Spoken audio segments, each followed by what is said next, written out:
product file សិននៅក្នុង model ឧបករណ៍មកទៀតយើងបង្កើត variable protected $variable ប៉ុណ្នេះហើយ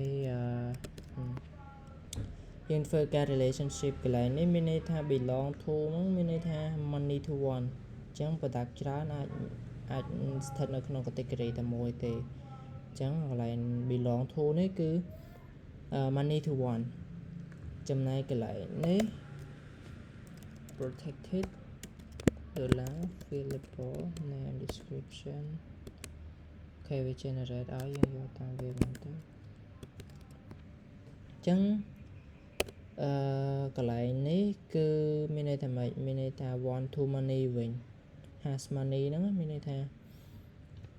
category មួយអាចមាននៅ product ច្រើនកន្លែងនេះ product ច្រើនអាចស្ថិតនៅក្នុង category តែមួយអញ្ចឹងទៅអញ្ចឹងអានេះគឺ money to one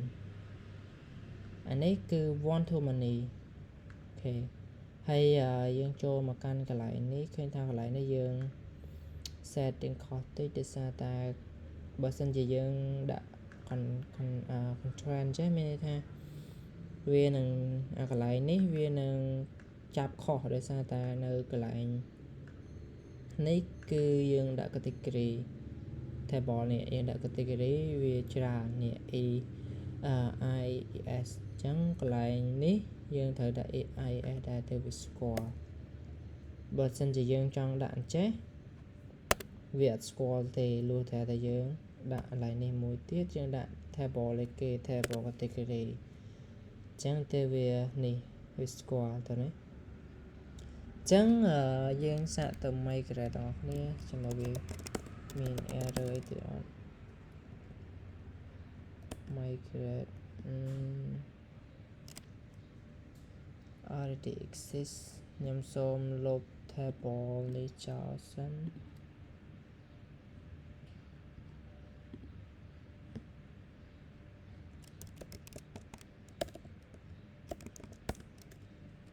យើងចូលមកកាន់ env .env យើងដាក់ឃើញថាយើងដាក់ឈ្មោះចេះអូខេ php artisan cut clear អូខេ php artisan migrate វានៅតាមនេះតែ already exist នេះអត់យល់ crowd product នេះមានទេ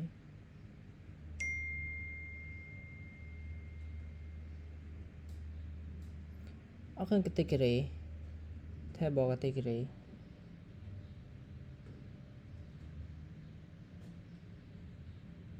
មិនចឹង product អូខេយល់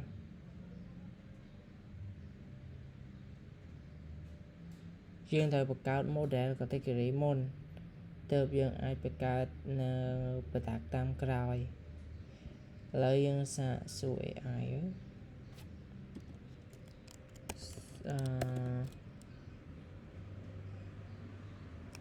I have two table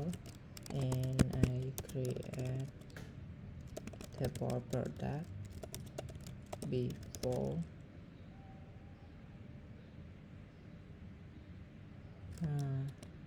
បង្កើតនៅ model product before model category so I can migrate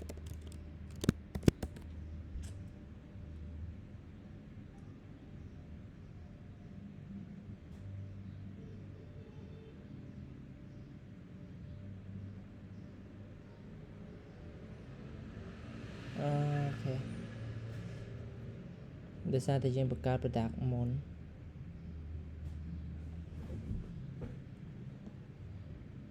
អញ្ចឹងយើងសូម clear វិញចោលហើយខ្ញុំសូម copy នៅ product ទុកហើយខ្ញុំលុប product ចោល ខ្ញុំបង្កើតនៅសាមអីបង្កើតនៅបតាក់ PHP artisan make model ហើយយើងដាក់ product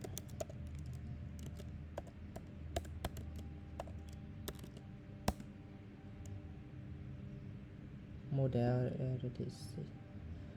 do you want to generate យើងណូសិនណាយើងលុបបតាក់ចោល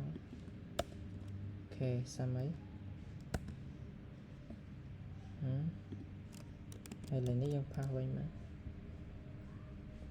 តបពីប៉ុណ្ណឹងហើយយើងចាប់ផ្ដើមធ្វើការ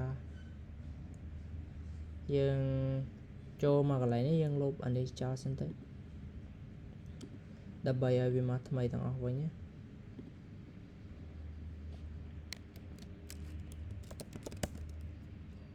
យើង PHP សានយើង optimize វាមួយសិនទៅ PHP សាន migrate អូខេឃើញថាវាបង្កើតបានហើយវាអត់មាន error អីទេយើងចូលមកក្រត់នេះយើងបាន table category ហើយនឹងproduct ចំពោះវីដេអូនេះវារៀងរអាក់រអួលតិចអ្នកគ្នាអធិស្ឋានផងយើងរៀនជាមួយគ្នាវា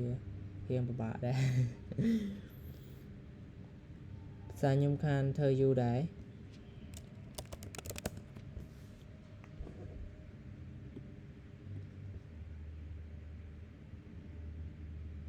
ចឹងចំពោះការបង្កើត table គឺយើងនេះប៉ុណ្ណឹងចឹងចាំយើងចូលបន្តវីដេអូថ្មីគឺយើងធ្វើតទៅជាមួយទៅនឹង